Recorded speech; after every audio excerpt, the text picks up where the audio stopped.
Hello kabayan, magandang araw kabayan. So Kia Seltos tayo kabayan, 2023 model. So repair natin yung pintuan saka yung panel na yan. Bago yung molding sa panel, bago din yung molding sa pintuan sa baba kabayan ha. Repair yung bumper din pala kabayan. So inuna natin, yan lubog yung pintuan na yung kabayan ha. So titirahin natin ang scratch na siya kabayan. So gamitan natin ng pangliha na mabilis na liha. Saglit lang siya kabayan, mabilis talaga yan siya kabayan. Ganun lang kasimple.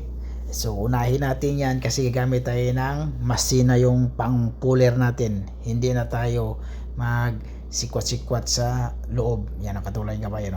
Dikit na tayo dyan.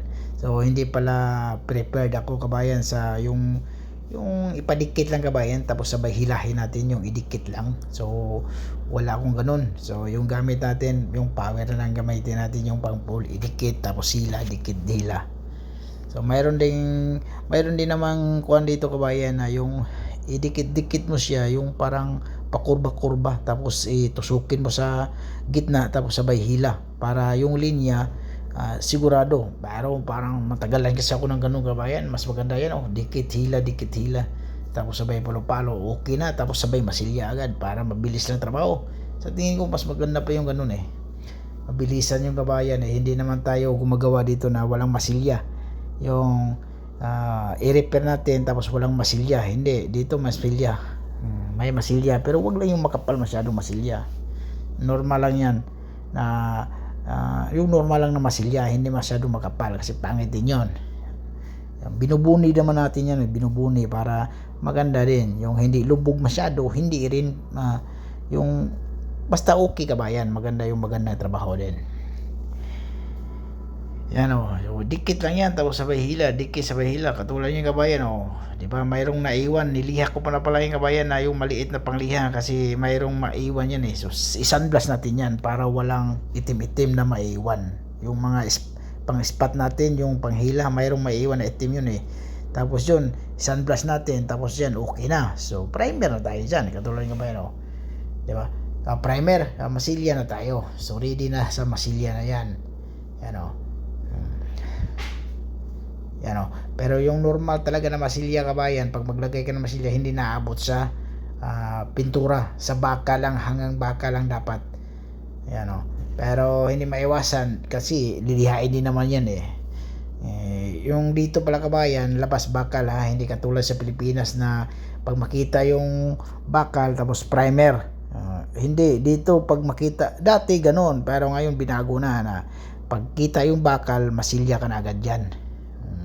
Hindi, walang diferensya daw yung kabayan. Mas delikado yung pintura na yan. Lihain mo ngayon yan ng 120 tapos hindi makikita yung bakal tapos sabay patong. Hindi, may reaksyon daw yung ganun. Dapat pakitang bakal lang talaga masilyan. Yung ganyan nga kabayan tingnan mo yung masilya ko umabot sa pintura. Dapat hindi ganun. Dapat mali pala yung ganyang dapat ko pero lilihain din naman natin yan. Magliliha pa rin tayo dyan kaya okay lang din yan. So patong na masilya. So ganun lang kasimple, kadali ang trabaho. Unang dating tira yung saka na tayo magtanggal ng mga T-light kasi tatanggalin yung T-light kabayan, tatanggalin din yung bumper kasi repair yung bumper bago yung ilalim na bumper kasi bago yan tapos napatuyo tayo, so tatanggalin na natin yung molding ng habang nagpapatuyo. Ganun ang technique. Yung bumper ilabas natin, saka na natin yan tapos lihan natin yon pagpatong ng masilya. Unang patong lihain niya na kabayan bago mo patungan ulit. Nalihan na yon tapos patong ulit.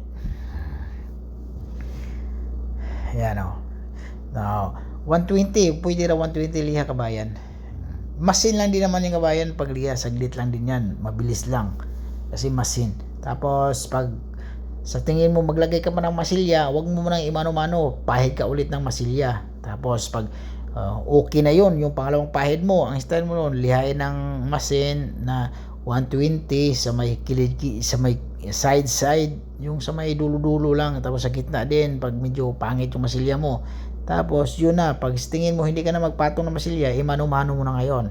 Kasi mano-mano talaga yung pang final kabayan, black final. So mano-mano ka, tapos 120, 180, 320, tapos yung pinali na niya yung 320 na machine. Tapos patong na naman ako sa pintuan ng isa. So tanggal na tayo ng T-light kasi okay na yung habang nagpapatuyo, tanggal tayo ng T-light. Ano. Tapos yung linya kabayan, yun ang techniques para sa linya. Guhit, unang guhit. Tapos sabay tape. Unahin natin yung taas. Ganun lang kasimple maggawa ng body line. Kasi repairing kabayan, pumasok yung kabayan na pumasok yung banda doon eh. Huwag kayong matakot na lalaki yung trabaho, normal talaga yan na lalaki. Maliit yung trabaho tapos patong na masilya, lalaki talaga yon, normal lang yan. Huwag ka matakot kasi blending naman yan eh. Blending yung pintuan, malayo lang sa isang pintuan din. Yung unahan na pintuan hindi na blending yon, malayo lang yun eh. Yan kabayan so final na tayo sa taas. Okay na yung taas, ready to primer na yun. Sa baba naman, idikit mo lang yung tape, itabi. Tapos sa baba ka na naman 120, 180, 320, tapos machine din. Machine yung pinali talaga kasi iba yung kuha ng final na machine kabayan, malinis siya. Yan o. Ibig sabihin, pag tanggal ng tape, okay na yan siya. Lihain ulit ng lahat kasi may lapis pa yon. Okay na siya, ready to primer na. So sa kabilang pintuan naman tayo, yung linya. So unahin natin, packs. So okay na yung sa taas pala kabayan, sa baba na naman natin yan kabayan. So bali ready na yung sa taas, kompleto na yun, wala nang problema. So ready to primer na din. Tapos niyan, okay na, i-masin pa rin natin yan. Masin, di ba? Pag okay na kabayan, saka natin tanggalin yung bumper. Tapos pagkatapos tanggal ng bumper, kasi repair yung bumper bago yung may itim na yan. Tapos bigyan natin sa preparasyon. Yan. So linisan natin. Yan ang kabayan. Mayroon pala tayong pangpahid yung kabayan na yung mga butas-butas na maliliit. Mayroon tayong pangpahid, ipahid lang. After 10 minutes, pwede na i-primer yon. Yun ang pangpinali niya. Yan kabayan, yung linya, di ba? Okay. So yan ang sinabi ko kabayan, yun ang pangpahid. Yan yung mga butas-butas, yung tinuro kanina, may mga butas-butas na maliliit yon. So mayroon namang masilya na, yung masilya na walang hardiner, idikit yung pula. So hindi ko alam kung sa Saudi gamit namin yun eh. Pero dito, yan, pahid lang yan. After 10 minutes, pwede na i-primer. Saglit lang mga kabayan, talaga na yung mga hole na pinhole na maliliit, talaga matakpan niya. Magandang klaseng gawa niyan, pahid. Tapos matibay din pag matuyo.